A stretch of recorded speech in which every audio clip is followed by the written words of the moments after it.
ഇപ്പോൾ കേൾക്കാവോ ഞാൻ പറയുന്നത്?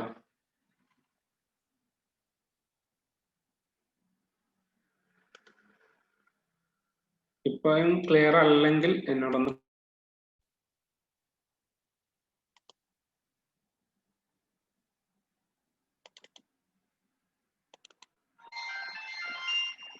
ഓക്കെ ആണോ? സുനോ ക്ലിയർ അല്ലേ?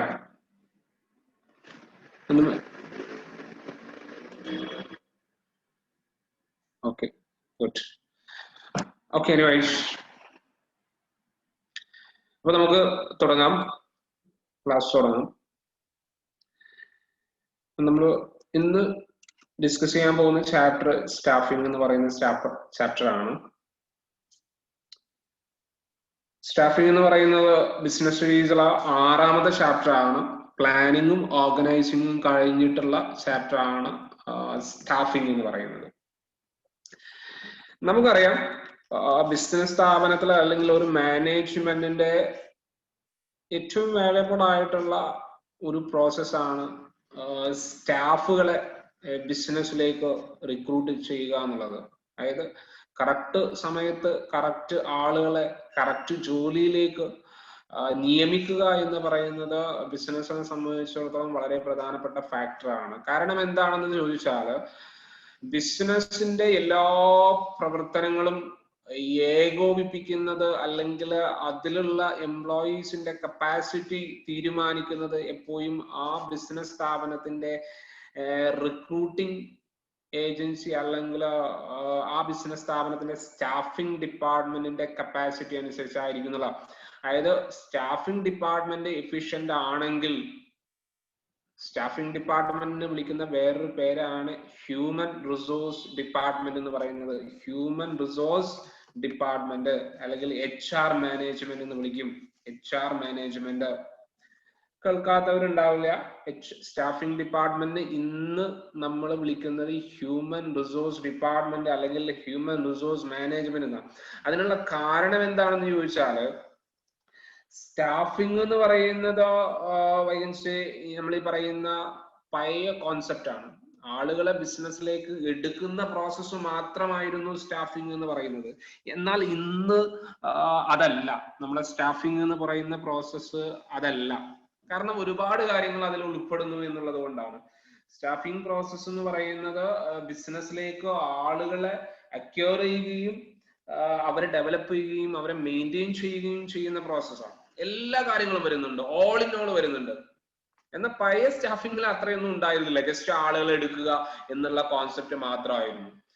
ഓക്കെ, എന്നാൽ ആളുകള് ഇതിന്റെ പ്രാധാന്യം മനസ്സിലാക്കുകയും ഒരു ബിസിനസ്സിലുള്ള എംപ്ലോയീസിനെ മാക്സിമം യൂസ് ചെയ്യണമെന്നും അതുപോലെ തന്നെ അവരുടെ എഫിഷ്യൻസി എംപ്ലോയീസിന്റെ എഫിഷ്യൻസി ബിസിനസിന്റെ എഫിഷ്യൻസിയെ പൂർണ്ണമായിട്ടും പ്രൊഡക്ഷനെ ബാധിക്കുമെന്നുമുള്ള ചിന്താഗതിയിൽ നിന്നാണ് നമ്മളെ ബിസിനസ് സ്ഥാപനങ്ങൾ പൊതുവെ എന്ത് ചെയ്തത്, ഇതിനൊരു പ്രധാന ഫാക്ടറായിട്ട് കൺസിഡർ ചെയ്യാനുള്ള കാരണം, ഒരു ഫംഗ്ഷൻ ആയിട്ട് തന്നെ കൺസിഡർ ചെയ്യാനുള്ളത്. അപ്പൊ ബിസിനസ്സുകൾ സെപ്പറേറ്റ് ഡിപ്പാർട്ട്മെന്റുകൾ അതിന് വേണ്ടിയിട്ട് വെച്ചിട്ടുള്ള.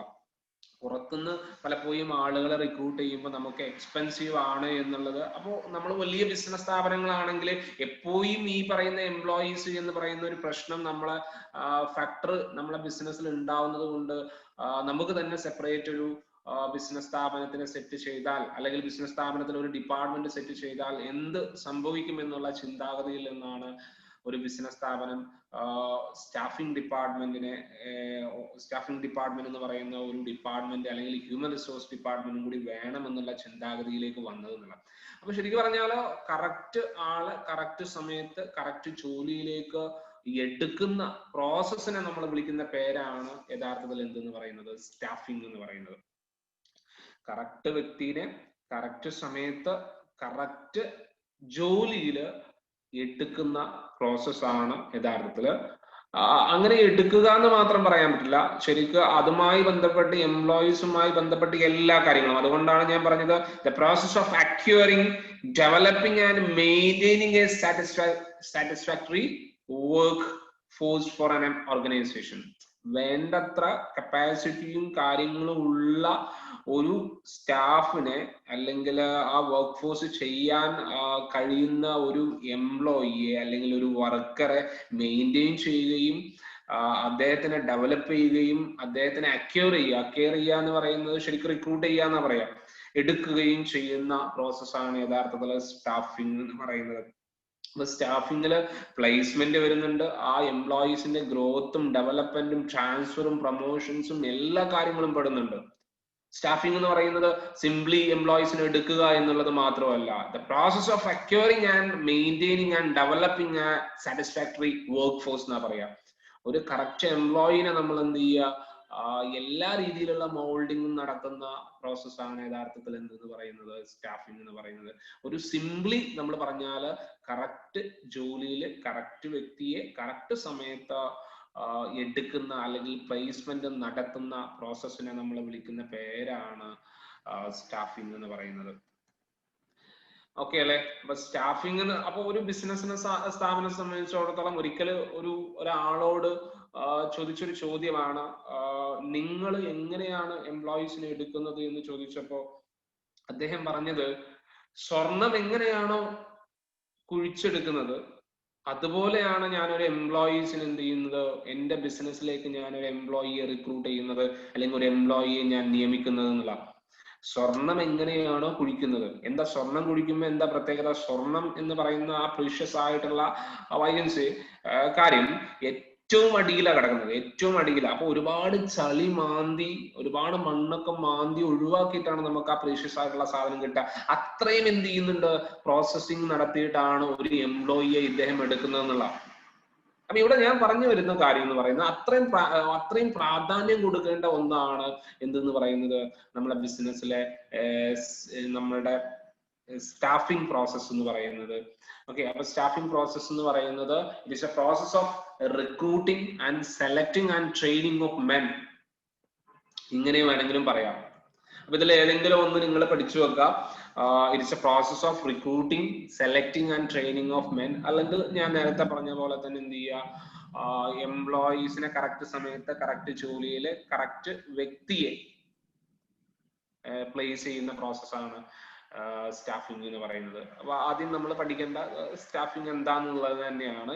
അപ്പൊ സ്റ്റാഫിംഗ് എന്ന് പറയുമ്പോൾ ബിസിനസ്സിലേക്ക് എംപ്ലോയീസിനെ എടുക്കുന്ന പ്രോസസ്സാണ് എന്ന് മാത്രം പറയരുത്, അതുമായി ബന്ധപ്പെട്ട എല്ലാ കാര്യങ്ങളും ഉൾപ്പെടുന്നുണ്ട് എന്ന് മനസ്സിലാക്കുക.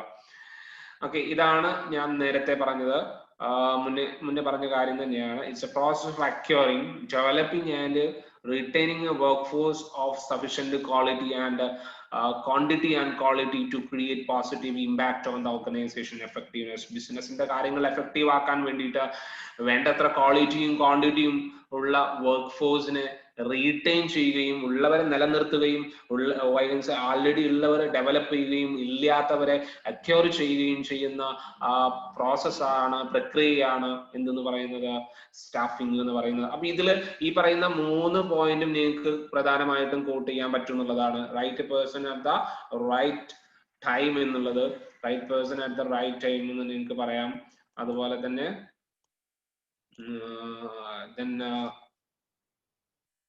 ഇതും പറയാം, the process of recruiting, selecting and training of the men. അപ്പൊ ഇതിൽ ഏതെങ്കിലും ഒന്ന് നിർബന്ധമായിട്ട് നിങ്ങൾ പഠിച്ചു വെക്കുക, ഏതെങ്കിലും ഒന്ന് പഠിച്ചു വെച്ചാൽ മതി. കാരണം ഇതൊക്കെ ഡെഫിനിഷന്റെ ഭാഗമാണ്. അങ്ങനെയാണെന്നുണ്ടെങ്കിൽ ഏതെങ്കിലും ഒരു ഡെഫിനിഷൻ നിങ്ങൾ പഠിച്ചു വെച്ചാൽ മതി. ഓക്കെ, സി പിന്നെ നമ്മൾ പറയേണ്ട ഒരു കാര്യം, എന്തിനാണ് നമ്മളെ ബിസിനസ് സ്ഥാപനത്തില് മാനേജ്മെന്റ് അല്ലെങ്കിൽ എന്തിനാണ് നമ്മളെ ബിസിനസ് സ്ഥാപനത്തിലെ സ്റ്റാഫിംഗ് ഡിപ്പാർട്ട്മെന്റ് എന്ന് ചോദിക്കാറുണ്ട്. എന്തിനാണ് നമ്മളെ ബിസിനസ് സ്ഥാപനത്തിലെ സ്റ്റാഫിംഗ് ഡിപ്പാർട്ട്മെന്റ്? നമ്മളെ ബിസിനസ് സ്ഥാപനത്തിലെ സ്റ്റാഫിംഗ് ഡിപ്പാർട്ട്മെന്റിന്റെ പ്രാധാന്യം നമുക്കറിയണം അല്ലേ, എന്തൊക്കെയാണ് പ്രാധാന്യമുള്ളത് എന്നുള്ളത്. ഓക്കെ, അപ്പൊ അതില് പ്രാധാന്യങ്ങളെ കുറിച്ചാണ് ഞാൻ പറയുന്നത്, ശ്രദ്ധിക്കാം. ഇമ്പോർട്ടൻസ് ആണ് പറയുന്നത്, ഇമ്പോർട്ടൻസ് ഓഫ് സ്റ്റാഫിംഗ്. എന്തുകൊണ്ടാണ് നമ്മളെ ബിസിനസ്സിൽ സ്റ്റാഫിംഗ് ഡിപ്പാർട്ട്മെന്റ് ഇമ്പോർട്ടന്റ് ആവാനുള്ള കാരണം എന്നുള്ളത് നോക്കാം. ഒന്നാമത്തെ പോയിന്റ്, നമ്മളെ ബിസിനസ് സ്ഥാപനത്തിൽ ഏറ്റവും കൂടുതൽ നമുക്ക് വരുന്ന ചെലവ് എന്താണെന്നറിയോ നിങ്ങൾക്ക്? ഒരു ബിസിനസ്സിൽ ഏറ്റവും കൂടുതൽ വരുന്ന ഇൻവെസ്റ്റ്മെന്റ് എന്താണെന്നറിയോ? എന്തായിരിക്കും?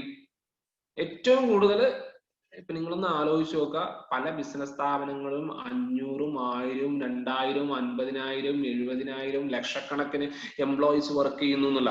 അപ്പൊ ഈ ഓരോ എംപ്ലോയീസിനും ഓരോ മാസം കൊടുക്കുന്ന സാലറി ചിലപ്പം 50,000, 30,000, 20,000 ഒക്കെ വരുന്നുണ്ടാവും. അപ്പൊ നിങ്ങൾ ആലോചിച്ച് നോക്കുക, ഒരു 100 എംപ്ലോയീസ് ഉണ്ടെങ്കിൽ ആ 100 എംപ്ലോയീസിന് ഒരു എംപ്ലോയിക്ക് 10,000 രൂപ വെച്ച് കൊടുത്താൽ പോലും നിങ്ങൾ ആലോചിക്കേണ്ട കേസ് എത്രയാണത്?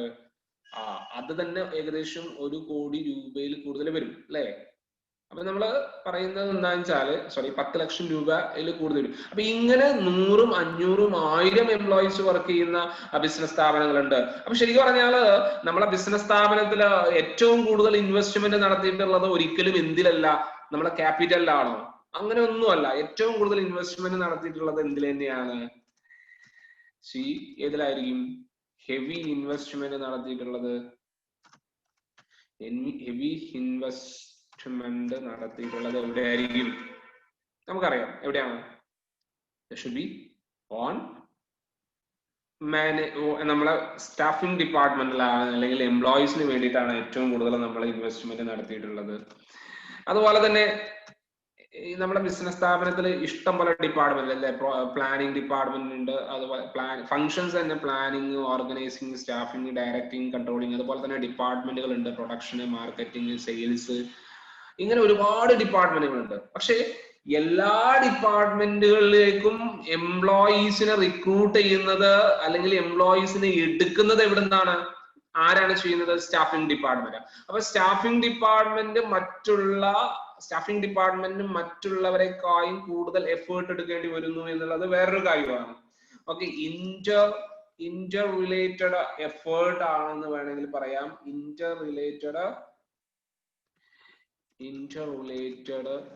എഫേർട്ട്. എന്തുകൊണ്ടാണ് അങ്ങനെ പറയാൻ കാരണം? എന്തുകൊണ്ടായിരിക്കും ഇന്റർ റിലേറ്റഡ് എഫേർട്ട് എന്ന് പറയാൻ കാരണം?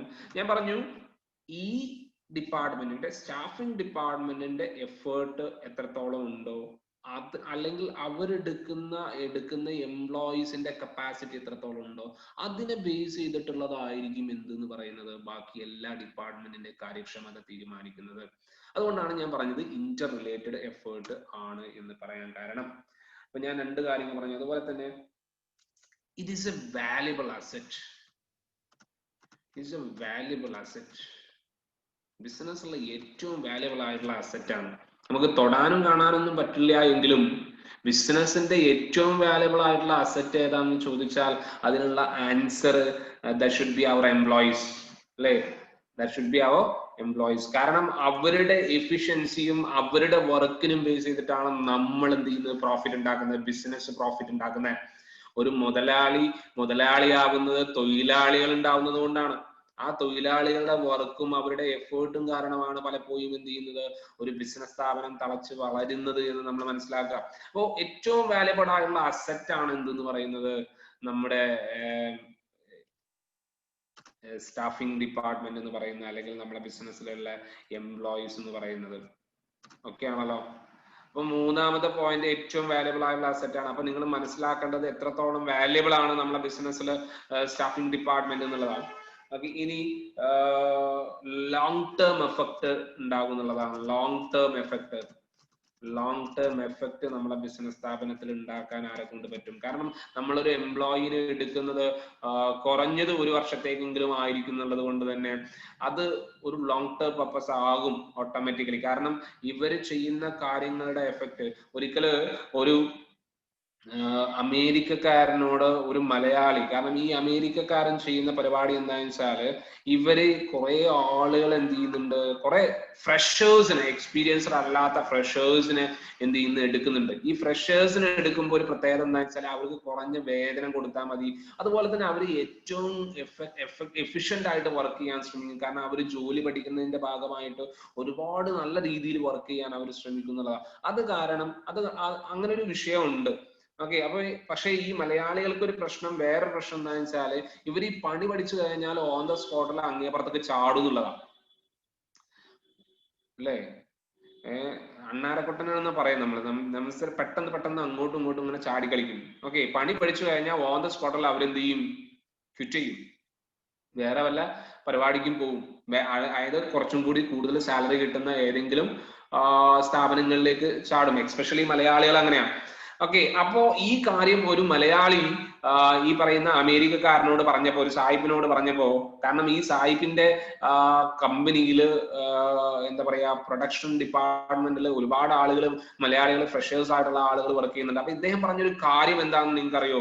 ഇദ്ദേഹം പറഞ്ഞ കാര്യം എന്ന് പറയുന്നത്, ശരിയാണ്, നിങ്ങൾ പറഞ്ഞത് ശരിയാണ്. കാരണം ഇവരെന്ത് ചെയ്യാൻ സാധ്യതയുണ്ട്, ചിലപ്പം വേറെ ബിസിനസ്സിലേക്ക്. പക്ഷെ അവര് വർക്ക് ചെയ്യുന്ന ഒരു കൊല്ലമാണെങ്കിലും ആ ഒരു കൊല്ലം ഏറ്റവും നന്നായിട്ട് അവർ വർക്ക് ചെയ്യും. എനിക്ക് കുറഞ്ഞ സാലറി കൊടുത്താൽ മതി, അവരുടെ എഫിഷ്യൻസി മാക്സിമം അവർ യൂസ് ചെയ്യാൻ ശ്രമിക്കും.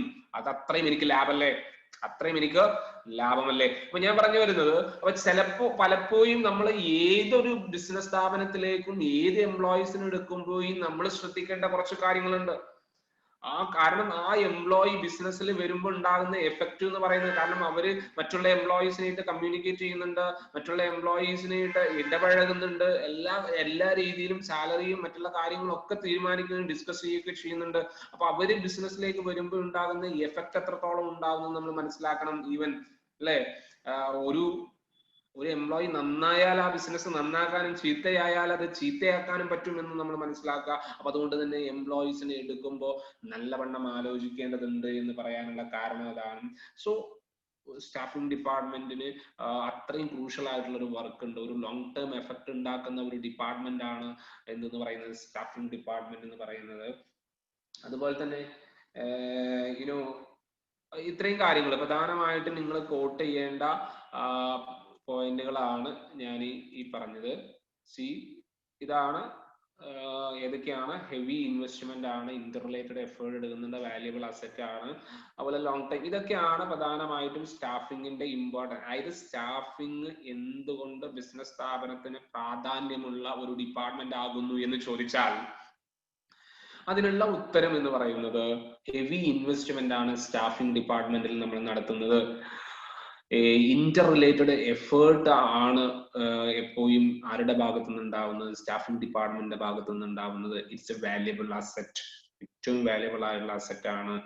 ലോങ് ടേം എഫക്ട് ബിസിനസ് സ്ഥാപനത്തിൽ ഉണ്ടാക്കാൻ ആർക്ക് പറ്റും? ഈ പറയുന്ന സ്റ്റാഫിംഗ് ഡിപ്പാർട്ട്മെന്റ് എടുക്കുന്ന എംപ്ലോയീസിന് പറ്റും. ക്ലിയർ? അപ്പൊ അതാണ് ഞാൻ പറഞ്ഞ ഒരു കാര്യം.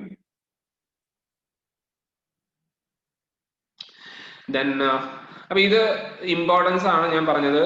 നാച്ചുറൽ ഓഫ് സ്റ്റാഫിംഗ് അല്ല. ഓക്കെ, നാച്ചുറൽ ഓഫ് സ്റ്റാഫിംഗ് എന്തൊക്കെയാണെന്നുള്ളത് ഞാൻ പറയാം. അതായത് സ്റ്റാഫിംഗ് ഡിപ്പാർട്ട്മെന്റ് എങ്ങനെ ആയിരിക്കും എന്നുള്ള കാര്യം ഞാൻ പറഞ്ഞുതരാം. ദെൻ ഒന്നാമത്തത്,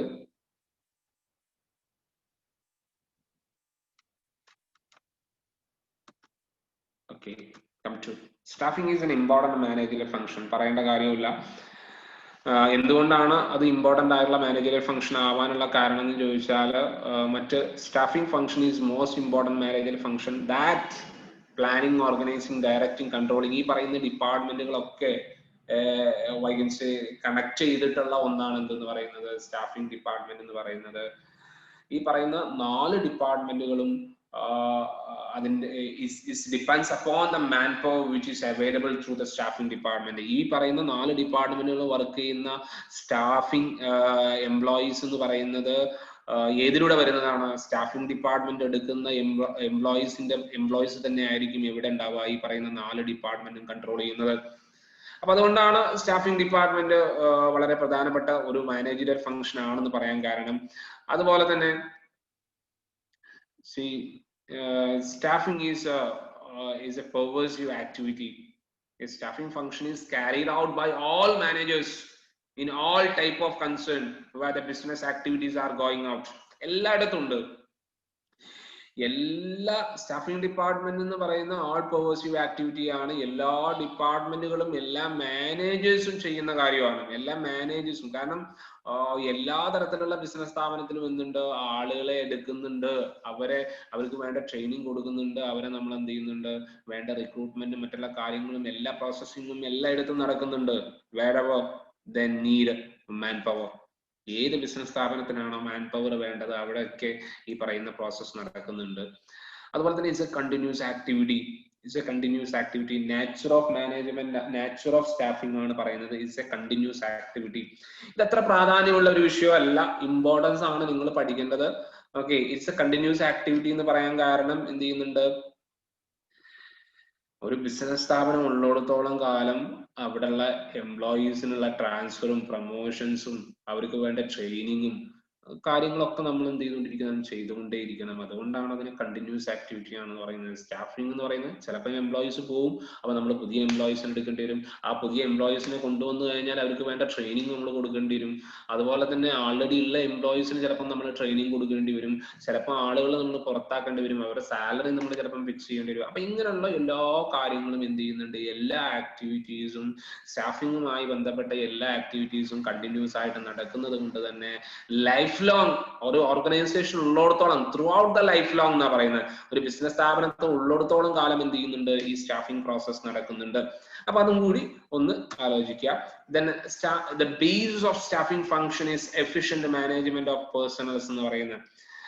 ഓക്കെ, ഇവിടെ ഒരു സ്റ്റാഫിംഗ് ഫംഗ്ഷന്റെ പ്രധാനപ്പെട്ട അടിസ്ഥാനപരമായിട്ടുള്ള കാര്യം എന്ന് പറയുന്നത് എപ്പോഴും എന്ത് തന്നെയാണ്, നമ്മുടെ ബിസിനസ്, അതായത് നമ്മുടെ ബിസിനസ് സ്ഥാപനത്തിലുള്ള എംപ്ലോയീസിനെ അല്ലെങ്കിൽ പേഴ്സണൽസിനെ എഫിഷ്യന്റ് ആയിട്ടുള്ള രീതിയിൽ മാനേജ് ചെയ്യുന്നത്. എഫിഷ്യന്റ് ആയിട്ടുള്ള രീതിയിൽ എന്ന് പറയുമ്പോൾ തന്നെ നിങ്ങൾക്ക് അറിയാം എന്താണ് എഫിഷ്യൻസി എന്ന് പറഞ്ഞാൽ എന്താണ്, മിനിമം കോസ്റ്റില് മാക്സിമം എന്ത് ചെയ്യുക, ആ റിസോഴ്സിനെ യൂസ് ചെയ്യുക എന്നുള്ളതാണ് യഥാർത്ഥത്തിൽ ഇവിടെ ഉദ്ദേശിച്ചത്.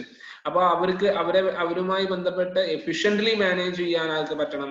ഒരു സ്റ്റാഫിംഗ് ഡിപ്പാർട്ട്മെന്റിന്റെ പ്രധാനപ്പെട്ട ഫാക്ടർ എന്ന് പറയുന്നത്, അതായത് അതിന്റെ ബേസ് എന്ന് പറയുന്നത് നമ്മുടെ ബിസിനസ് സ്ഥാപനത്തിലുള്ള എംപ്ലോയീസിനെ എഫിഷ്യന്റ് ആയിട്ടുള്ള രീതിയിൽ മാനേജ് ചെയ്യുക. ഞാൻ പറയുന്നതിൽ ക്ലാരിറ്റി ഇല്ലെങ്കിൽ നിങ്ങൾ എന്നെ അറിയിക്കണം ഷുവർ ആയിട്ടും.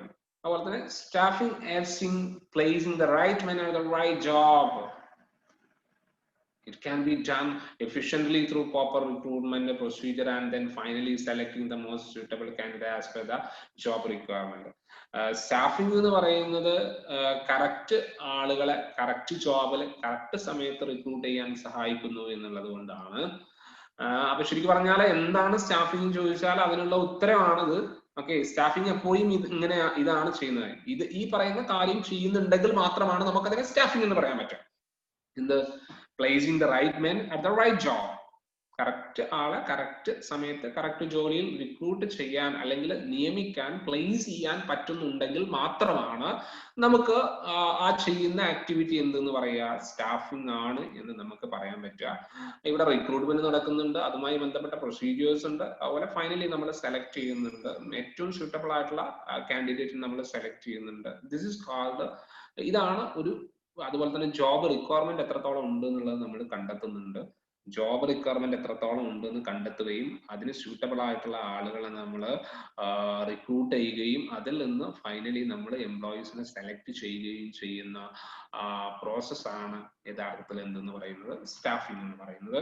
അപ്പൊ ഇതുണ്ടെങ്കിലേ സ്റ്റാഫിംഗ് ആവത്തുള്ളൂ. Okay, all managers, staffing is performed by all managers. ഞാൻ പറഞ്ഞു ആൾ പവേഴ്സ് എന്ന് പറയുന്ന കാര്യം പറഞ്ഞു, അത് തന്നെയാണ് ഞാൻ പറഞ്ഞത്. എല്ലാ ലെവൽ ഓഫ് മാനേജേഴ്സും എന്ത് ചെയ്യുന്നുണ്ട്, ഈ പറയുന്ന സ്റ്റാഫിംഗ് പ്രോസസ് ചെയ്യുന്നുണ്ട്. Okay, see this is all about the nature of management. Okay, പിന്നെ നിങ്ങളോട് പറയാനുള്ള ഒരു പ്രധാനപ്പെട്ട ഫാക്ടർ എന്ന് പറയുന്നത് HR മാനേജ്മെന്റും സ്റ്റാഫിംഗും തമ്മിലുള്ള വ്യത്യാസം എന്താണെന്നുള്ളതാണ്. HR മാനേജ്മെന്റ് എന്ന് പറയുന്നത് കുറച്ചും കൂടി വൈഡ് ആയിട്ടുള്ള ഒന്നാണ്. അതായത് സ്റ്റാഫിംഗ് ഡിപ്പാർട്ട്മെന്റ് എന്ന് പറയുന്നത്, സ്റ്റാഫിംഗ് പ്രോസസ് എന്ന് പറയുന്നത് ഹ്യൂമൻ റിസോഴ്സ് ഡിപ്പാർട്ട്മെന്റിന്റെ ഒരു ഭാഗം മാത്രമാണ്. കാരണം സ്റ്റാഫിംഗ് എന്ന് പറയുന്നത് എന്താണ്, ഏതിന്റെ ഭാഗം മാത്രമാണ്, ഹ്യൂമൻ റിസോഴ്സ് ഡിപ്പാർട്ട്മെന്റിന്റെ ഒരു ഭാഗം മാത്രമാണ് എന്ന് മനസ്സിലാക്കി വെക്കുക.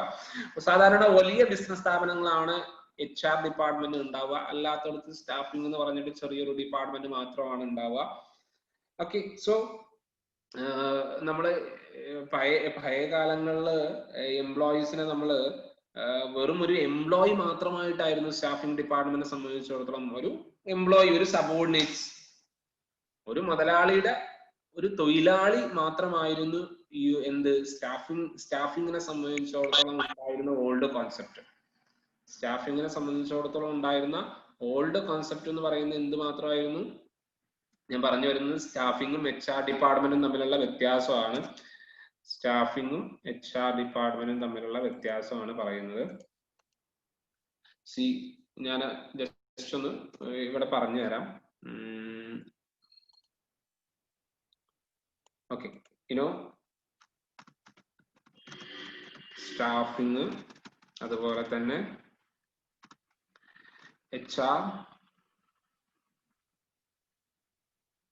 HRM അല്ലെ, ഹ്യൂമൻ റിസോഴ്സ് മാനേജ്മെന്റ്. അപ്പൊ ഇത് തമ്മിലുള്ള വ്യത്യാസമാണ് പറയുന്നത്.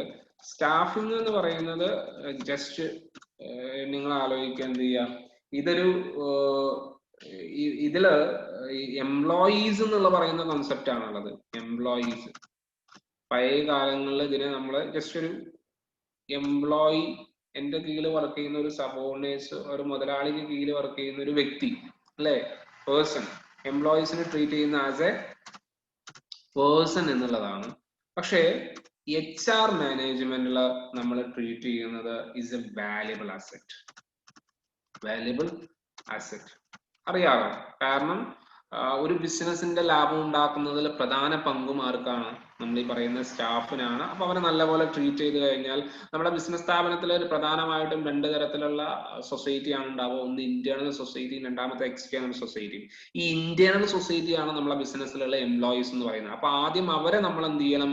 സാറ്റിസ്ഫൈ ചെയ്യിപ്പിച്ചാലേ നമുക്ക് എന്ത് ചെയ്യുള്ളൂ, പുറത്തുള്ള നമ്മളെ കസ്റ്റമേഴ്സിന് അല്ലെങ്കിൽ എക്സ്റ്റേണൽ സൊസൈറ്റിനെ നമുക്ക് എന്ത് ചെയ്യാൻ പറ്റും, മോട്ടിവേറ്റ് ചെയ്യാൻ പറ്റുള്ളൂ എന്നുള്ള കോൺസെപ്റ്റിൽ നിന്നാണ് ഇങ്ങനൊരു കാര്യം വന്നത് എന്നുള്ളതാണ്.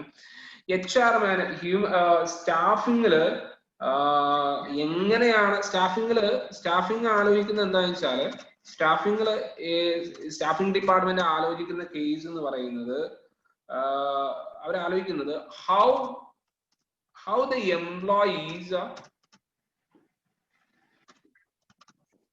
employees were utilized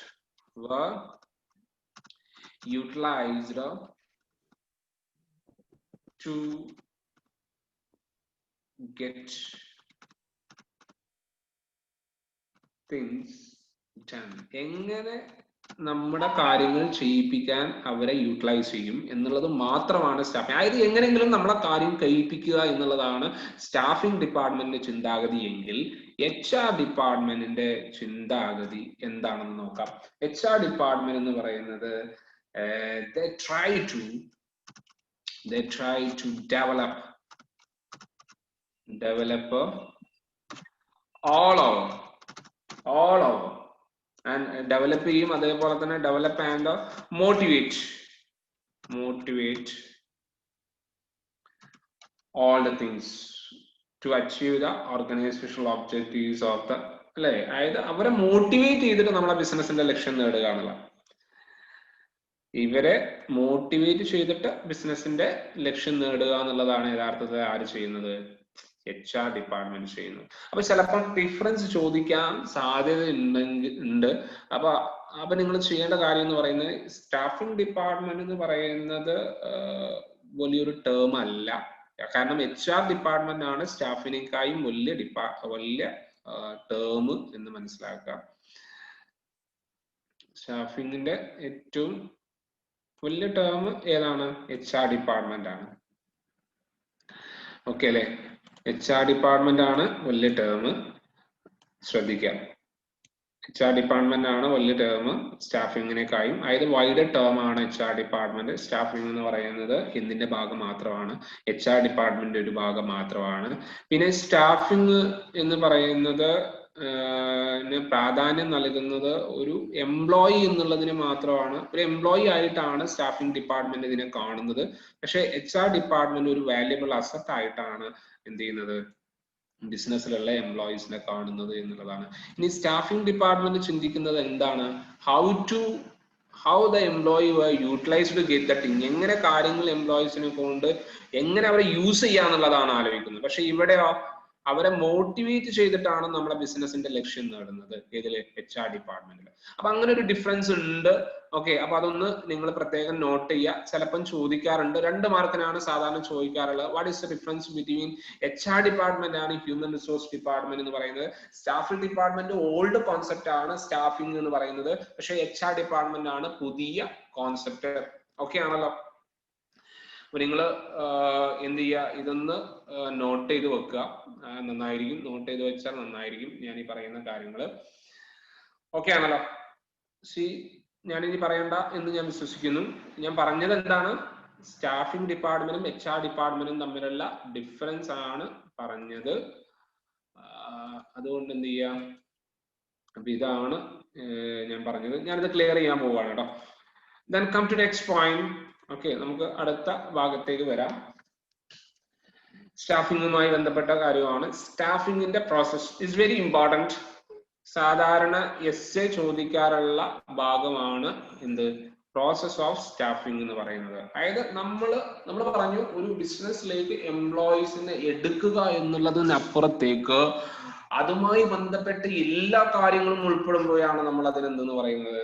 സ്റ്റാഫിംഗ് എന്ന് പറയുന്നത്, അല്ലെ? അപ്പൊ എന്താണ് ഫസ്റ്റ് സ്റ്റെപ്പ് എന്ന് നോക്കാം. സ്റ്റാഫിംഗിൽ ആദ്യം നമ്മൾ ചെയ്യേണ്ടത്, നമ്മളെ ബിസിനസ് സ്ഥാപനത്തിലുള്ള നമുക്ക് ഒരു വർഷം തുടങ്ങുമ്പോൾ, ഒരു അക്കാദമിക് ഇയർ തുടങ്ങുമ്പോൾ നമുക്ക്, അല്ലെങ്കിൽ തുടങ്ങുമ്പോൾ എന്ന് വേണമെന്നൊന്നുമില്ല, നോർമൽ കേസിൽ ഒരു സ്റ്റാഫിംഗ് ഡിപ്പാർട്ട്മെന്റ് ചെയ്യുന്ന പ്രോസസ് ആണ്. ഓക്കെ, നോർമലി ഒരു ഫിനാൻഷ്യൽ ഇയർ തുടങ്ങുമ്പോഴാണെന്ന് വിചാരിക്കുക. അങ്ങനെയാണെങ്കിൽ ആ ഫിനാൻഷ്യൽ ഇയർ തുടങ്ങുമ്പോൾ നമുക്ക് എത്ര എംപ്ലോയീസ് വേണം, അല്ലെങ്കിൽ ഈ വർഷം എനിക്ക് നമ്മുടെ പ്രൊഡക്ഷനുമായി ബന്ധപ്പെട്ട് എത്ര എംപ്ലോയീസ് വേണം, ആ എംപ്ലോയീസിന് എന്തൊക്കെ ക്വാളിറ്റി ഉണ്ടായിരിക്കണം, എത്ര നമ്പർ ഓഫ്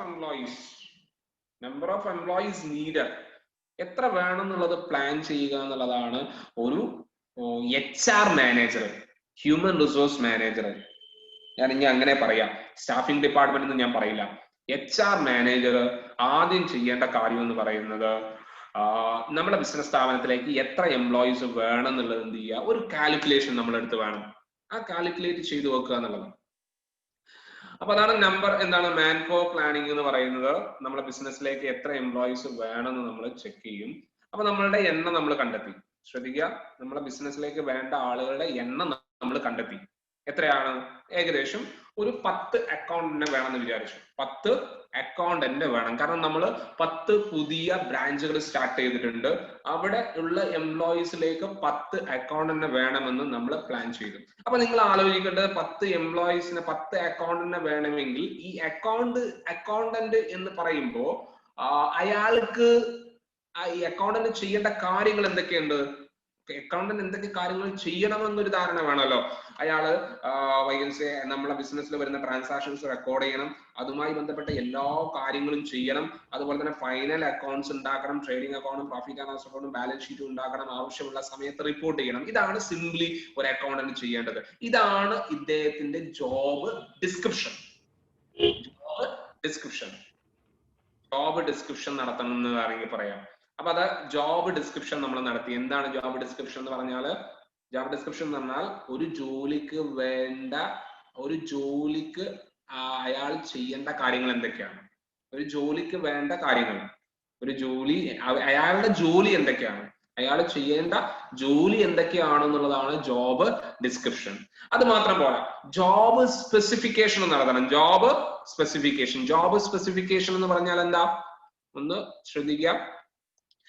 ജോബ് സ്പെസിഫിക്കേഷൻ എന്ന് പറഞ്ഞാൽ എന്താ? ജോബ് ഡിസ്ക്രിപ്ഷൻ ഞാൻ പറഞ്ഞു, ജോബ് ഡിസ്ക്രിപ്ഷൻ പറഞ്ഞു. അതുപോലെ തന്നെ ജോബ് സ്പെസിഫിക്കേഷൻ. ജോബ് സ്പെസിഫിക്കേഷൻ എന്ന് പറഞ്ഞാൽ ക്വാളിറ്റിയാണ്. ഞാനിപ്പോ അക്കൗണ്ടന്റ് ആയിട്ട് കുറെ കാര്യങ്ങൾ ചെയ്യണമെന്ന് പറഞ്ഞില്ല. ഒരു അക്കൗണ്ടന്റ് ചെയ്യേണ്ട കാര്യങ്ങൾ എന്തൊക്കെയാന്ന് പറഞ്ഞു അല്ലെ? ആ കാര്യങ്ങൾ ചെയ്യാൻ എന്ത് ക്വാളിറ്റിയാണ് അയാൾക്ക് വേണ്ടത്? അയാൾ BCom പാസ്സായാൽ മതിയോ, അതോ CA CMA അല്ലെങ്കിൽ അയാൾക്ക് MCom അല്ലെങ്കിൽ ഇത്ര കൊല്ലം എക്സ്പീരിയൻസ് വേണോ? ഇങ്ങനെയുള്ള എന്ത് ക്വാളിറ്റി വേണം? അതായത് നമ്മൾ എടുക്കുന്ന ആൾക്ക് എന്ത് ക്വാളിറ്റി വേണം? ക്വാളിഫിക്കേഷനെയാണ് നമ്മൾ എന്ത് ഉദ്ദേശിച്ചത്? അപ്പൊ ഇത് രണ്ടും നമ്മൾ കറക്റ്റ് നോക്കും. നമ്മൾ ഉദ്ദേശിക്കുന്ന ആളുകളുടെ ക്വാളിഫിക്കേഷനും ക്വാളിറ്റിയും ഒക്കെ നമ്മൾ നോക്കുന്നുണ്ടാവും. അപ്പൊ എന്നിട്ടാണ് അപ്പൊ ഇന്ന ക്വാളിറ്റിയും ഇന്ന കാര്യങ്ങൾ ചെയ്യാൻ ഇന്ന ക്വാളിറ്റി ഉള്ള ഇത്ര അക്കൗണ്ടന്റിനെ, ഇന്ന ക്വാളിറ്റി ഉള്ള ഇത്ര അക്കൗണ്ടന്റിനെ എത്രണ്ണം 10 അക്കൗണ്ടന്റിനെ വേണമെന്നാണ് നമ്മൾ തീരുമാനിച്ചിട്ടുള്ളത്. അതാണ് ഈ കൊല്ലം എനിക്ക് 10 അക്കൗണ്ടിന് വേണം. ഞാൻ ഒരു HR മാനേജർ ആണെന്ന് വിചാരിക്കുക. അപ്പൊ ഞാൻ പ്ലാൻ ചെയ്തു എന്താണ് ഇന്ന ക്വാളിറ്റി ഇന്ന ക്വാളിഫിക്കേഷനുള്ള 10 അക്കൗണ്ടിന് വേണം. അപ്പൊ അവിടെ ക്വാളിഫിക്കേഷനിൽ നമ്മൾ ഒരുപാട് കാര്യങ്ങൾ, ചിലപ്പം അയാൾക്ക് ഇംഗ്ലീഷ് സംസാരിക്കാൻ അറിഞ്ഞിരിക്കണം, അല്ലെങ്കിൽ ഹിന്ദി സംസാരിക്കാൻ അറിഞ്ഞിരിക്കണം, അതേപോലെ തന്നെ ഇത്ര കൊല്ലം എക്സ്പീരിയൻസ് വേണം, ഇങ്ങനെയുള്ള കുറെ കാര്യങ്ങൾ നമുക്ക് വേണമെങ്കിൽ എന്ത് ചെയ്യാം, ഇതിൽ ആഡ് ചെയ്യാം. കാരണം ഹിന്ദി അറിയണമെന്ന് പറയാൻ കാരണം എന്താണെന്ന് വെച്ചാൽ, അല്ലെങ്കിൽ ഇംഗ്ലീഷ് അറിയണമെന്ന് പറയാൻ കാരണം നമ്മൾ പുറത്ത് എവിടെയെങ്കിലൊക്കെ വർക്ക് ചെയ്യുകയാണെങ്കിൽ അവരായിട്ട് കമ്മ്യൂണിക്കേറ്റ് ചെയ്യേണ്ട, അവിടെയുള്ള എംപ്ലോയീസിനായിട്ട് കമ്മ്യൂണിക്കേറ്റ് ചെയ്യേണ്ട, അതിന്റെ ഭാഗമായിട്ടാണ് ഞാൻ ഉദ്ദേശിച്ചത് കേട്ടോ. അപ്പൊ ഇതാണ് എന്തെന്ന് പറയുന്ന മാൻ പവർ പ്ലാനിങ് എന്ന് പറയുന്നത്. മാൻ പവർ പ്ലാനിങ് ഞാൻ നടത്തി. മാൻ പവർ പ്ലാനിങ് എന്ന് പറഞ്ഞാൽ estimating the man power planning എന്ന് പറയുന്നത് number of employees needed, finding അല്ലെങ്കിൽ forecasting the number of employees needed for a specified period. ഒരു സ്പെസിഫൈഡ് പീരീഡിലേക്ക് എത്ര എണ്ണം എംപ്ലോയീസ് വേണമെന്ന് ഫോർകാസ്റ്റ് ചെയ്യുന്ന പ്രോസസ്സാണ് യഥാർത്ഥത്തിൽ എന്തെന്ന് പറയുന്നത് മാൻ പവർ പ്ലാനിങ് എന്ന് പറയുന്നത്. ക്ലിയർ അല്ലേ? അപ്പൊ മാൻ പവർ പ്ലാനിങ് ചിലപ്പോൾ സെപ്പറേറ്റ് ചോദിക്കാറുള്ള ക്വസ്റ്റ്യൻ ആണ്. അപ്പൊ അതുകൊണ്ട് അത് മറക്കാതെ നോക്കി വെക്കുക. അപ്പൊ നമ്മൾ എത്ര എംപ്ലോയീസ് വേണം നമ്മൾ നോക്കി വെച്ചില്ലേ. ഇനി അടുത്ത പരിപാടി എന്താന്ന് വെച്ചാൽ ദാറ്റ് ഈസ് കാൾഡ് റിക്രൂട്ട്മെന്റ്. എന്താണ് റിക്രൂട്ട്മെന്റ്? റിക്രൂട്ട്മെന്റ് എന്ന് പറയുമ്പോൾ നിങ്ങൾ തെറ്റിദ്ധരിക്കേണ്ട, എന്താണ് എംപ്ലോയീസിനെ എടുക്കുകയാണെന്ന് നിങ്ങൾ തെറ്റിദ്ധരിക്കേണ്ട. എംപ്ലോയീസിനെ എടുക്കുന്ന പ്രോസസ് ഒന്നും അല്ല ശരിക്കും റിക്രൂട്ട്മെന്റ് എന്ന് പറയുന്നത്. അതായത് ഇപ്പൊ നമ്മൾ 10 അക്കൗണ്ടിനെ വേണമെന്ന് നമ്മൾ തീരുമാനിച്ചു. അപ്പൊ ഈ 10 അക്കൗണ്ട് നമുക്ക് കിട്ടണമെന്നുണ്ടെങ്കിൽ അവരത് അറിയണം. അക്കൗണ്ടന്റ് ജോലി നോക്കുന്ന ആളുകൾ അറിയണം, അല്ലെങ്കിൽ അതുമായി ബന്ധപ്പെട്ട ആളുകൾ അറിയണം. അപ്പൊ എല്ലാവരെയും നമ്മൾ അറിയിക്കും. അപ്പൊ അവരെ കൊണ്ടൊക്കെ താല്പര്യം, ഈ ജോലി ചെയ്യാൻ താല്പര്യമുള്ള ആളുകളെ കൊണ്ടൊക്കെ നമ്മൾ എന്ത് ചെയ്യും, അപ്ലൈ ചെയ്യിപ്പിക്കും. It is a process stimulating to apply, making them to apply. എല്ലാരെ കൊണ്ടും അപ്ലൈ ചെയ്യിപ്പിക്കാം. ഈ പറയുന്ന ജോലിയിലേക്ക് താല്പര്യമുള്ള എല്ലാവരെ കൊണ്ടും എന്ത് ചെയ്യും, അപ്ലൈ ചെയ്യിപ്പിക്കും. അപ്ലൈ ചെയ്യിപ്പിക്കാൻ വേണ്ടിയിട്ട് നമ്മൾ ആഡുകൾ കൊടുക്കും അല്ലെ, നമ്മൾ പരസ്യം ചെയ്യും. ഇന്ന ജോലി ഒഴിവുണ്ട്, നിങ്ങൾ വേണമെങ്കിൽ അപ്ലൈ ചെയ്തോളൂ, ഇന്ന വൈഎൻസി ഇമെയിൽ ഐഡിയിലേക്ക് നിങ്ങളെ റെസ്യൂം എഴുതിക്കോളൂ, അല്ലെങ്കിൽ നിങ്ങൾ ഇന്ന വാട്സാപ്പ് ചെയ്തോളൂ എന്നൊക്കെ പറഞ്ഞിട്ട് നമ്മൾ എന്ത് ചെയ്യും, പല രീതിയിൽ ടെലിവിഷനിലൂടെയോ അല്ലെങ്കിൽ പല രീതിയിൽ പല സോഴ്സ് ഓഫ് റിക്രൂട്ട്മെന്റുകൾ ഉണ്ട്. ആ സോഴ്സിലൂടെ ഒക്കെ നമ്മൾ എന്ത് ചെയ്യും, അവരെ അറിയിക്കും, വിളംബരം ചെയ്യും. എന്നിട്ട് അവരെല്ലാവരും എന്ത് ചെയ്യും, അപ്ലൈ ചെയ്യും. അവിടെ എല്ലാവരും അപ്ലൈ ചെയ്യും. എനിക്ക് ക്വാളിഫിക്കേഷൻ ഇല്ല, ഞാൻ +2 കഴിഞ്ഞ ആളാണെന്ന് വിചാരിക്കുക, എനിക്ക് അപ്ലൈ ചെയ്യാം. അപ്ലൈ ചെയ്യേണ്ടെന്നൊന്നും ആരും പറയില്ല. ഓക്കെ, എല്ലാവർക്കും അപ്ലൈ ചെയ്യാൻ പറ്റും. അങ്ങനെ എല്ലാവരെയും എടുക്കുന്നതുകൊണ്ട് നമ്മൾ റിക്രൂട്ട്മെന്റിനെ നമ്മൾ വിളിക്കുന്നത് പോസിറ്റീവ് പ്രോസസ് എന്നാണ്. കാരണം ആരെയും ഒഴിവാക്കുന്നില്ല, എലിമിനേഷൻസ് അവിടെ ഇല്ല, എല്ലാവരും എടുക്കും.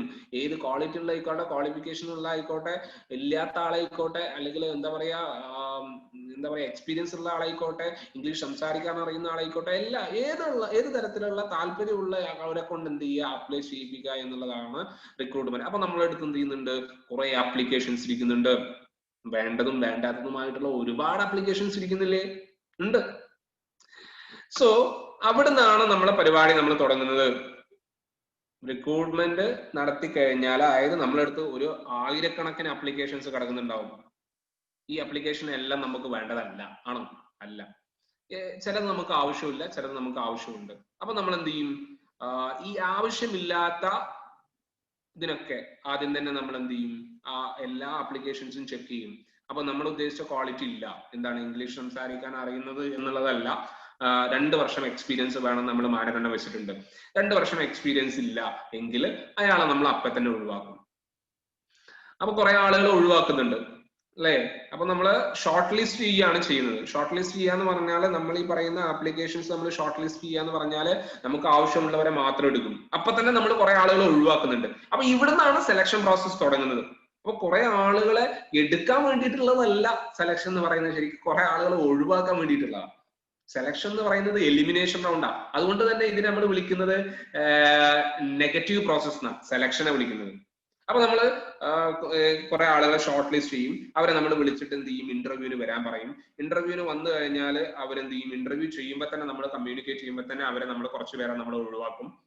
ഓക്കെ, എന്നിട്ട് നമ്മൾ ഉദ്ദേശിച്ച ക്വാളിറ്റിയും കാര്യങ്ങളൊന്നും ഇല്ലെങ്കിൽ അവരെ ഒഴിവാക്കും. പല ടെസ്റ്റുകളും നമ്മൾ നടത്തും. Intelligent test, attitude test, achievement test, പിന്നെന്താ പ്രിഫറൻസ് ടെസ്റ്റ്, ഇൻട്രസ്റ്റ് ടെസ്റ്റ് എന്നൊക്കെ പറഞ്ഞത് കുറെ ടെസ്റ്റുകൾ നമ്മൾ നടത്തും. പിന്നെ നമ്മൾ ഫൈനൽ ഇന്റർവ്യൂസ് നടത്തും. ഓക്കെ, എന്നിട്ടാണ് നമ്മൾ എന്ത് ചെയ്യുക, അവരുടെ സാലറി മറ്റുള്ള കാര്യങ്ങളൊക്കെ സംസാരിക്കുന്നത്. ഓക്കെ, അപ്പൊ ഇവിടെ നമ്മൾ എന്ത് ചെയ്യുന്നുണ്ട്, ഓരോ സെലക്ഷൻ ടെസ്റ്റിലും കുറെ ആളുകളെ നമ്മൾ ഒഴിവാക്കുന്നുണ്ട്. പല പല നല്ല ബിഗ് കമ്പനീസിൽ, നല്ല കമ്പനികളിലൊക്കെ പലപ്പോഴും 10ഉം 16ഉം 17 സ്റ്റെപ്പുകൾ ഉണ്ട് ഒരാളെ എടുക്കുന്നതിന് എന്നുള്ള. ഓക്കെ, അവരുടെ വെരിഫിക്കേഷൻസും എല്ലാ കാര്യങ്ങളും, നമ്മൾ പറയുന്ന സർട്ടിഫിക്കറ്റ് വെരിഫിക്കേഷൻസ്, അതിന് മുന്നേ ഗ്രൂപ്പ് ഡിസ്കഷൻസ്, ഡിബേറ്റ്സ്, ഇങ്ങനെ ഓരോന്നിലും ഓരോരോ ആളുകൾ എന്ത് ചെയ്യും, ഔട്ട് ആവുകയും ചെയ്യും. അപ്പൊ ഇങ്ങനെയാണ് എന്തെന്ന് പറയുന്നത് സെലക്ഷൻ പ്രോസസ് എന്ന് പറയുന്നത്. അപ്പോൾ ഇതിൽ നിന്ന് ഏറ്റവും കംഫർട്ടബിൾ ആയിട്ടുള്ള ഒരാളെ നമ്മൾ എന്ത് ചെയ്യും, സെലക്ട് ചെയ്യും. ഇതാണ് സെലക്ഷൻ പ്രോസസ് എന്ന് പറയുന്നത്. എല്ലാവരെയും എടുക്കാൻ വേണ്ടിയിട്ടുള്ളതല്ല സെലക്ഷന്, നമുക്ക് ആവശ്യമുള്ളവരെ മാത്രം എടുക്കാനുള്ളതാണ് എന്ന് പറയുന്നത് സെലക്ഷൻ പ്രോസസ് എന്ന് പറയുന്നത്. അപ്പൊ നമ്മൾ അവരെന്ത് ചെയ്യും, കുറച്ച് പേരെ സെലക്ട് ചെയ്ത് വെച്ചിട്ടുണ്ടാവും. അവരെ നമ്മൾ എന്ത് ചെയ്യും, അവർക്ക് അപ്പോയിന്റ്മെന്റ് ലെറ്റർ കൊടുക്കും. നിങ്ങൾ എന്ത് ചെയ്തിട്ടുണ്ട്, അപ്പോൾ ഇന്ന സാലറി, ഇന്ന കാര്യങ്ങൾ. ആദ്യം ഓഫർ ലെറ്റർ കൊടുക്കും. ഓഫർ ലെറ്റർ ആർക്ക് കൊടുക്കും, ഈ പറയുന്ന മത്സരിച്ച കാൻഡിഡേറ്റിന് കൊടുക്കും. അതായത് നമ്മുടെ ബിസിനസ്സിൽ ഇന്റർവ്യൂ അറ്റൻഡ് ചെയ്ത കാൻഡിഡേറ്റിന് ഓഫർ ലെറ്റർ കൊടുക്കും. ഓഫർ ലെറ്ററിൽ ഉണ്ടാവും, നിങ്ങൾക്ക് ഇത്ര സാലറിയാണ്, ഇത്ര കൊല്ലത്തേക്കാണ് ഞങ്ങൾ നിങ്ങളായിട്ട് എഗ്രിമെന്റ് ഉള്ളത്, ഇത്ര സാലറിയാണ് നിങ്ങൾക്ക് തരിക, നിങ്ങൾക്ക് റെന്റ് അലവൻസ് ഉണ്ടോ, ഇങ്ങനെ എന്തൊക്കെ കാര്യങ്ങൾ ഉണ്ട് എന്നുള്ളതൊക്കെ അതിൽ എഴുതും. അതിൽ ഓക്കെ ആണെന്നുണ്ടെങ്കിൽ അതിൽ ഞാൻ മത്സരിച്ച ഒരാളാണെന്നുണ്ടെങ്കിൽ, അതായത് ഞാനൊരു എംപ്ലോയി ആണെങ്കിൽ, ഓക്കെ, ഞാൻ ഈ പറയുന്ന കണ്ടീഷൻസിനൊക്കെ ഓക്കെ ആണെന്നുള്ളത് ഞാൻ എന്ത് ചെയ്യും, സൈൻ ചെയ്തിട്ട് കൊടുക്കും. സൈൻ ചെയ്ത് കൊടുത്താൽ നമുക്കത് കിട്ടി. ആ ഓഫർ അയാൾ അത് അക്സെപ്റ്റ് ചെയ്തു എന്ന് വേണമെങ്കിൽ പറയാം. ആ ഓഫർ അക്സെപ്റ്റ് ചെയ്ത് കഴിഞ്ഞാൽ ഇയാൾ എന്ത് ചെയ്യും, അതായത് നമ്മളെ കമ്പനി എന്ത് ചെയ്യും, അയാൾക്കൊരു ഓഫർ, എന്താ പറയാ, അപ്പോയിന്റ്മെന്റ് ലെറ്റർ കൊടുക്കും. അതായത് ഞങ്ങൾ എന്ത് ചെയ്തിട്ടുണ്ട്, അപ്പോയിന്റ്മെന്റ് ചെയ്തിട്ടുണ്ട്. അതാണ് ആ ജോലി അയാൾക്ക് കിട്ടി എന്നുള്ളതിനുള്ള കൺഫർമേഷൻ ലെറ്റർ, അപ്പോയിന്റ്മെന്റ് ലെറ്റർ. ആ അപ്പോയിന്റ്മെന്റ് ലെറ്റർ കഴിഞ്ഞാൽ ഇന്ന സമയത്ത് നിങ്ങൾ ജോയിൻ ചെയ്തോളുന്ന ആ അപ്പോയിന്റ്മെന്റ് ലെറ്റർ ഉണ്ടാവും. അപ്പൊ നമ്മൾ എന്ത് ചെയ്യും, അതായത് ആ തൊഴിലാളി നമ്മുടെ ബിസിനസ്സിലേക്ക് വരും. അങ്ങനെ ബിസിനസ്സിലേക്ക് വരുമ്പോൾ അയാളെ നമ്മൾ എന്ത് ചെയ്യും, പ്ലേസ് ചെയ്യാന്ന് വേണമെങ്കിൽ പറയാം. അപ്പോയിന്റ്മെന്റ് കിട്ടി കഴിഞ്ഞാൽ അയാൾ പ്ലേസ്ഡ് ആയി എന്നാണ് അതിന്റെ അർത്ഥം. പക്ഷെ ഒരു പുതിയ എംപ്ലോയി ബിസിനസ്സിലേക്ക് വരുമ്പോൾ അയാൾക്ക് ബിസിനസിനെ കുറിച്ച് ഒരു ധാരണയും ഉണ്ടാവില്ല, വ്യക്തമായ ഒരു ധാരണയും ഉണ്ടാവില്ല. അപ്പൊ ആ ഒരു ധാരണ ഉണ്ടാക്കി കൊടുക്കുന്നതാണ് എന്തെന്ന് പറയുന്നത് ഓറിയന്റേഷൻ, അല്ലെങ്കിൽ introduction and induction and orientation എന്ന് വേണമെങ്കിൽ പറയാം. ഇൻട്രൊഡക്ഷൻ കൊടുക്കുക, അതായത് ബിസിനസിനെ കുറിച്ചുള്ള ഓവറോൾ വ്യൂ, ഒരു പിക്ചർ കൊടുക്കുക. ഇതാണ് ഓറിയന്റേഷൻ എന്ന് പറയുന്നത്. ചുരുക്കി പറഞ്ഞാൽ ബിസിനസിനെ പരിചയപ്പെടുത്തുന്ന പ്രോസസ്സിനെ നമ്മൾ വിളിക്കുന്ന പേരാണ് എന്തെന്ന് പറയുന്നത് ഓറിയന്റേഷൻ. അപ്പൊ എവിടെയാണ് നിങ്ങൾ ജോലി ചെയ്യേണ്ടത്, നിങ്ങൾ ഇവിടെ ചെയ്യേണ്ട കാര്യങ്ങൾ എന്തൊക്കെയാണ്, നമ്മളെ കമ്പനി എന്താണ്, കമ്പനിയിൽ എന്തൊക്കെ കാര്യങ്ങളാണ് നടക്കുന്നത് എന്നതിനെ കുറിച്ചുള്ള ഒരു ഓവറോൾ വ്യൂ കൊടുക്കുന്ന, ഒരു എക്സ്പ്ലനേഷൻ കൊടുക്കുന്ന പ്രോസസ്സാണ് ഓറിയന്റേഷൻ എന്ന് പറയുന്നത്. അപ്പോ എന്നിട്ട് എന്ത് ചെയ്യും, അയാളെ അപ്പൊ തന്നെ ജോലിയിൽ നിയമിക്കുകയല്ല ചെയ്യുക, അയാൾക്ക് വേണ്ട ട്രെയിനിങ് കൊടുക്കും. അയാൾക്ക് വേണ്ട ട്രെയിനിങ്ങുകൾ അല്ലെങ്കിൽ ഡെവലപ്മെന്റ് അയാൾക്ക് ആൾറെഡി അറിയാമെന്നുണ്ടെങ്കിൽ നമ്മളുമായി ബന്ധപ്പെട്ട, നമ്മളെ കമ്പനിയുമായി ബന്ധപ്പെട്ട കാര്യങ്ങളൊക്കെ അയാൾക്ക് പറഞ്ഞു കൊടുക്കുകയും, വേണ്ട ജോലി അയാളെ ചിലപ്പോൾ ഒരു 3 മാസം എന്ത് ചെയ്യും, ഇന്റേൺഷിപ്പ് ട്രെയിനിങ് ആയിരിക്കും. അതായത് അപ്രന്റീഷിപ്പ് ആയിട്ടോ അല്ലെങ്കിൽ എന്താ പറയാ ട്രെയിനിങ് ആയിട്ട് വർക്ക് ചെയ്യും. 3 മാസം എന്ത് ചെയ്യും, അയാൾ വർക്ക് ചെയ്യുന്ന കാര്യങ്ങൾ ചെക്ക് ചെയ്യും. എങ്ങനെയാണ് അയാൾ വർക്ക് ചെയ്യുന്നത്, കൊള്ളാവോ ഇല്ല എന്നുള്ളത്. ഇപ്പോഴും അയാളെ നമ്മൾ എന്ത് ചെയ്തിട്ടില്ല, ജോലിക്ക് എടുത്തിട്ടില്ല കേട്ടോ, ജോലിക്ക് കറക്റ്റ് ആയിട്ട് എടുത്തിട്ടില്ല. അപ്പൊ 3 മാസം ട്രെയിനിങ് ഒക്കെ നോക്കിയതിന് ശേഷം എന്ത് ചെയ്യും, അയാൾ ഓക്കെ ആണോ അല്ലേ എന്നുള്ളത് നോക്കും. അയാളെ ജോലി അപ്രൈസ് ചെയ്യും, പെർഫോമൻസ് അപ്രൈസൽ നടത്തും. അതായത് അയാൾ നമ്മൾ ഉദ്ദേശിച്ച പോലെ തന്നെ കാര്യങ്ങൾ ചെയ്യുന്നുണ്ടോ, ഇയാൾക്ക് ക്യാച്ച് ചെയ്യാൻ പറ്റുന്നുണ്ടോ, ഇയാളെ സ്പീഡ് ഉണ്ടോ, എക്സ്പീരിയൻസ് ഉണ്ടോ, എല്ലാ കാര്യങ്ങളും എന്ത് ചെയ്യും, ഇതുവരെ ചെയ്ത കാര്യങ്ങൾ മുഴുവൻ വിലയിരുത്തും. അതാണ് പെർഫോമൻസ് അപ്രൈസൽ എന്ന് പറയുന്നത്.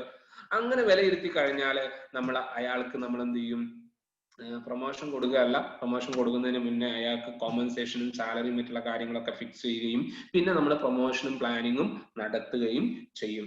അപ്പൊ ഇതാണ് എന്തെന്ന് പറയുന്നത് സ്റ്റാഫിംഗ് പ്രോസസ് എന്ന് പറയുന്നത്. You got it? ഓക്കെ, കുറച്ചും കൂടി ഡീപ്പായിട്ട് ഞാൻ പറഞ്ഞുതരാം. See come to this. ഇതാണ് നമ്മൾ പറഞ്ഞ കാര്യം. ഒന്ന്, man power planning. Just do one thing. Yes, see this. First എന്താണ് മാൻ പവർ പ്ലാനിങ്? എന്താ മാൻ പവർ പ്ലാനിങ് എന്ന് ഇതിനെ കുറിച്ച് ഡീപ്പായിട്ട് ഇനിയും പറയുന്നുണ്ട്. മാൻ പവർ പ്ലാനിങ് എന്ന് പറയുന്നത് focus in the future requirement of manpower for the various sections of the organization. ബിസിനസ്സിലേക്ക് വേണ്ട ഡിഫറെന്റ് സെക്ഷനിലേക്ക് വേണ്ട ആളുകൾ എത്ര റിക്വയർമെന്റ് ഉണ്ട്, ഫ്യൂച്ചറിൽ എത്ര റിക്വയർമെന്റ് ഉണ്ട് എന്നുള്ളത് ഫോർകാസ്റ്റ് ചെയ്യുന്ന പ്രോസസ്സാണ് എന്തെന്ന് പറയുന്നത് മാൻപവർ പ്ലാനിംഗ് എന്ന് പറയുന്നത്. ഇതാണ് ഫസ്റ്റ് സ്റ്റെപ്പ് എന്ന് പറയുന്നത്.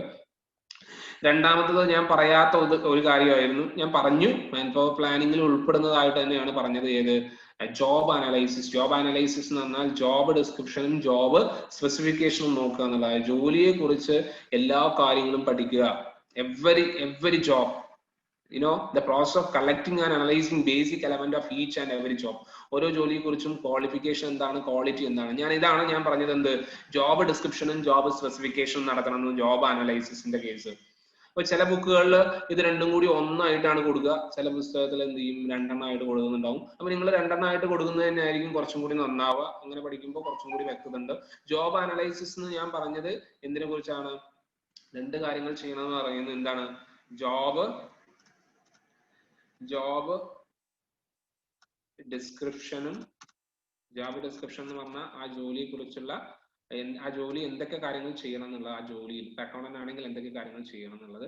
പിന്നെ ജോബ് സ്പെസിഫിക്കേഷൻ ജോബ് സ്പെസിഫിക്കേഷൻ എന്ന് പറഞ്ഞാൽ ക്വാളിറ്റിയാണ്, ആ ജോലി ചെയ്യുന്ന ആൾക്ക് വേണ്ട ക്വാളിറ്റിയാണ് നമ്മൾ എന്തെന്ന് പറയുന്നത് ജോബ് സ്പെസിഫിക്കേഷൻ എന്ന് പറയുന്നത്. അപ്പൊ ഇതാണ് ജോബ് അനലൈസിസ് എന്ന് പറയുന്നത്. ക്ലിയർ അല്ലേ? ഓക്കെ. പിന്നെ നമ്മൾ പറഞ്ഞത് എന്തായിരുന്നു?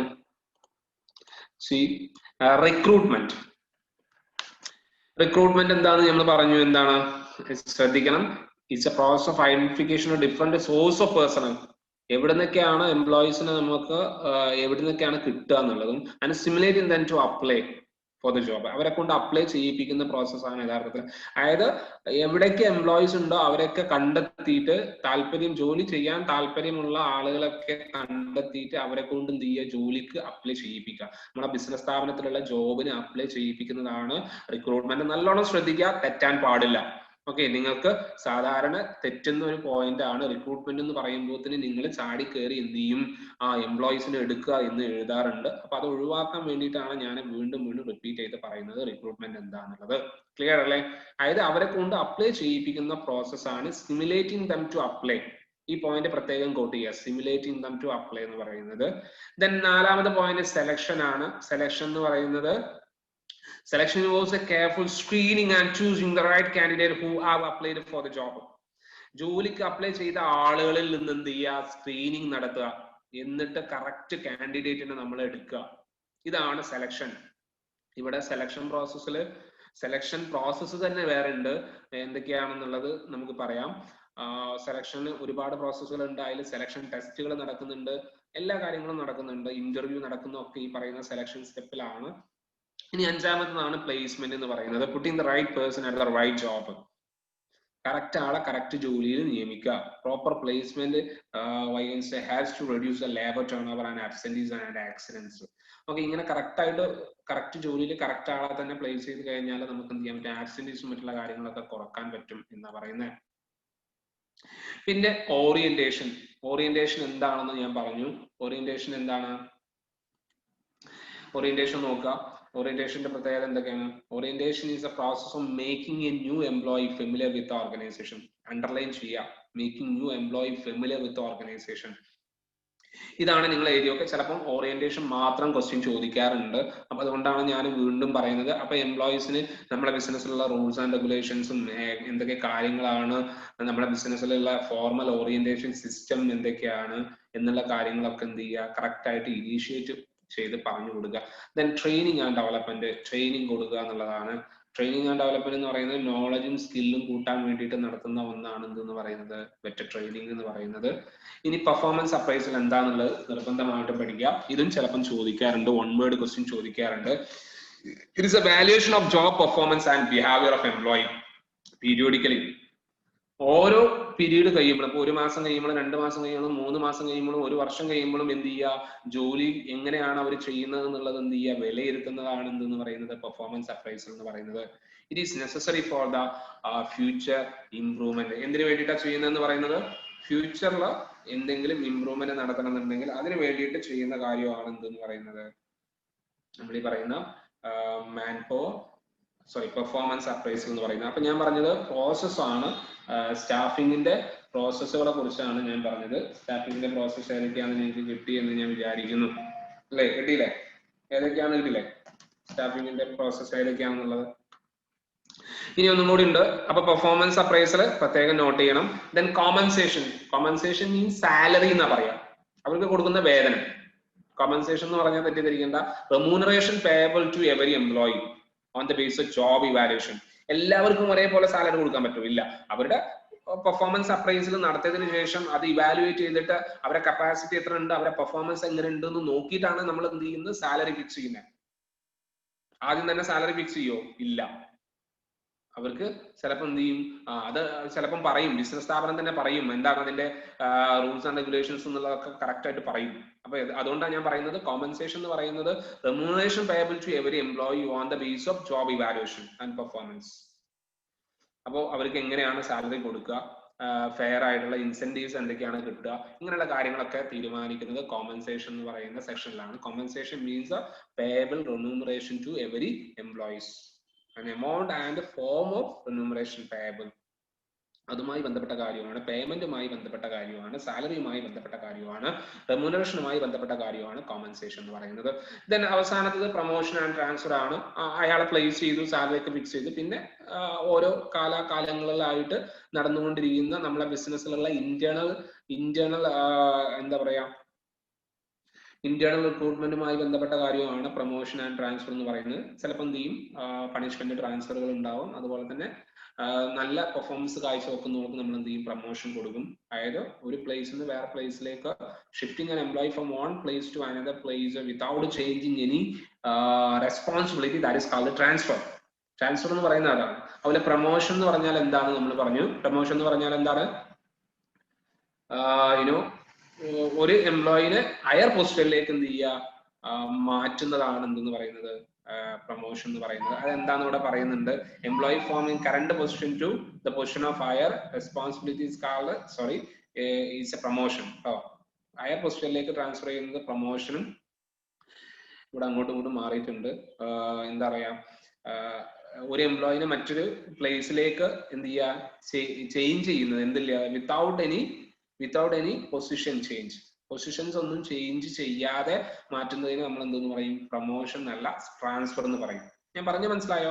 പൊസിഷൻ ചേഞ്ച് ചെയ്യാതെയാണെങ്കിൽ, അതായത് റെസ്പോൺസിബിലിറ്റി ഒന്നും മാറ്റമില്ലാതെ ഒരാളെ ഒരു സ്ഥലത്ത് നിന്ന് വേറെ സ്ഥലത്തേക്ക് മാറ്റുകയാണെന്നുണ്ടെങ്കിൽ അതിനെ നമ്മൾ ട്രാൻസ്ഫർ എന്നും. അതേ കേസിൽ പൊസിഷനും സാലറിയിലും വ്യത്യാസം ഉണ്ടായിക്കൊണ്ട്, അതായത് കൂടും, അതായത് സാലറിയും ഹയർ പൊസിഷൻസും റെസ്പോൺസിബിലിറ്റിയും കൊടുക്കുകയാണെങ്കിൽ അതിനെ നമ്മൾ എന്തെന്ന് പറയും, പ്രൊമോഷൻ എന്ന് പറയും. അപ്പൊ ഇങ്ങനെ വൈകൻസ് പ്രധാനമായിട്ടും 10 എന്തുണ്ട്, സ്റ്റാഫിംഗ് പ്രോസസ്സുകൾ ഉണ്ട്. ഒന്ന് 10ാമത്തെ ലാസ്റ്റ് മുതലുള്ളതാണ് promotion and transfer, compensation, performance appraisal, training and development, orientation. ഇത് 1, 2, 3 എന്ന് പറഞ്ഞിട്ട് തന്നെ പഠിക്കുന്നതാണ് നല്ലത്. ഓക്കെ, ഇത് ഈ പറയുന്ന സ്റ്റെപ്പ് ഓർഡർ തന്നെ പഠിക്കുക, നിർബന്ധമായിട്ടും അത് ചെയ്യണം നിങ്ങൾ, എങ്കിലേ നിങ്ങൾക്ക് എന്ത് ചെയ്യുള്ളൂ, കറക്റ്റ് ആയിട്ട് ചെയ്യാൻ പറ്റുള്ളൂ. അതുപോലെ ഈ ഓരോ പോയിന്റിലും എന്തൊക്കെ കാര്യങ്ങളാണ് വരുന്നത് എന്നുള്ളതും. ഓക്കെ, സ്റ്റാഫ് ഈ പറയുന്ന സെലക്ഷനും റിക്രൂട്ട്മെന്റും തമ്മിൽ വ്യത്യാസമുണ്ട്. സെലക്ഷൻ, റിക്രൂട്ട്മെന്റ് എന്ന് പറയുന്നത് പോസിറ്റീവ് പ്രോസസ് ആണ്, സെലക്ഷൻ എന്ന് പറയുന്നത് നെഗറ്റീവ് പ്രോസസ് ആണ്. അതിന്റെ കാരണവും നമ്മൾ പറഞ്ഞതാണ്. അപ്പൊ ഇതാണ് ഇതിനെ കുറിച്ച് പറയാനുള്ളത്, സ്റ്റാഫിങ്ങിനെ കുറിച്ച് പറയാനുള്ളത്. മാൻ പവർ പ്ലാനിങ് എന്താന്ന് ഞാൻ പറഞ്ഞു. ഇതിനെ വിളിക്കുന്ന വേറൊരു പേരാണ് ഹ്യൂമൻ റിസോഴ്സ് പ്ലാനിങ് കേട്ടോ. മാൻ പവർ പ്ലാനിങ് ഫസ്റ്റത്തെ സ്റ്റെപ്പ് ആണ് അല്ലെ, സ്റ്റാഫിംഗ് പ്രോസസ്സിന്റെ ഫസ്റ്റ് സ്റ്റെപ്പ് ആണ് man power planning. Man power പ്ലാനിങ്ങിന് വിളിക്കുന്ന വേറെ പേരാണ് human resource planning. Human resource planning എന്താ ഉദ്ദേശിച്ചത്, will have to adequate number of qualified person, അതായത് ഫ്യൂച്ചറിൽ എത്ര എംപ്ലോയീസ് വേണമെന്ന് മുൻകൂട്ടി എന്ത് ചെയ്യുക, ഫോർകാസ്റ്റ് ചെയ്യുന്ന പ്രോസസ് ആണ് എന്തെന്ന് പറയുന്നത് മാൻ പവർ പ്ലാനിങ് അല്ലെങ്കിൽ ഹ്യൂമൻ റിസോഴ്സ് പ്ലാനിങ് എന്ന് പറയുന്നത്. അപ്പൊ രണ്ടും വരുമ്പോൾ കൺഫ്യൂഷൻ ആവണ്ട. ഓക്കെ, പിന്നെ നമ്മൾ റിക്രൂട്ട്മെന്റ് ആണ്. ഈ റിക്രൂട്ട്മെന്റ് കുറിച്ച് നമുക്ക് എന്ത് ചെയ്യാം, നെക്സ്റ്റ് ക്ലാസ്സിൽ ഡീപ്പായിട്ട് നമുക്ക് ചർച്ച ചെയ്യാം, അതായിരിക്കും നന്നാവുക. അപ്പൊ ഇന്ന് നമ്മൾ പറഞ്ഞ കാര്യം ഇതാണ്, സ്റ്റെപ്സ് ആണ്. ഓക്കെ, ഇനി ഒരു സെക്ഷൻ കൂടി നമ്മൾ എന്ത് ചെയ്യും, ഇതിന് വേണ്ടിയിട്ട് ചെയ്യും. സ്റ്റാഫിംഗ് ഡിപ്പാർട്ട്മെന്റ് വേറെ ഏതെങ്കിലും ദിവസം നമ്മൾ 1 മണിക്കൂറാണ് ക്ലാസ് ഫിക്സ് ചെയ്തിട്ടുള്ളത്, അത് മതി എന്ന് എനിക്ക് തോന്നുന്നു. അപ്പോൾ അടുത്ത ദിവസം എന്ത് ചെയ്യാം, നമുക്ക് ബാക്കിയുള്ള കാര്യങ്ങളും കൂടി പറയാം. അപ്പോൾ അടുത്ത ദിവസം വരുമ്പോൾ ഈ പറയുന്ന എല്ലാ സ്റ്റെപ്പുകളും പഠിച്ചിട്ട് വരിക. ഈ പറയുന്ന 10 സ്റ്റെപ്പുകളും പഠിക്കുക. ഓക്കെ ആണല്ലോ? ഓക്കെ ആണല്ലോ? Are you okay? Excuse me. Yes. Okay. If you have any doubt, you can ask.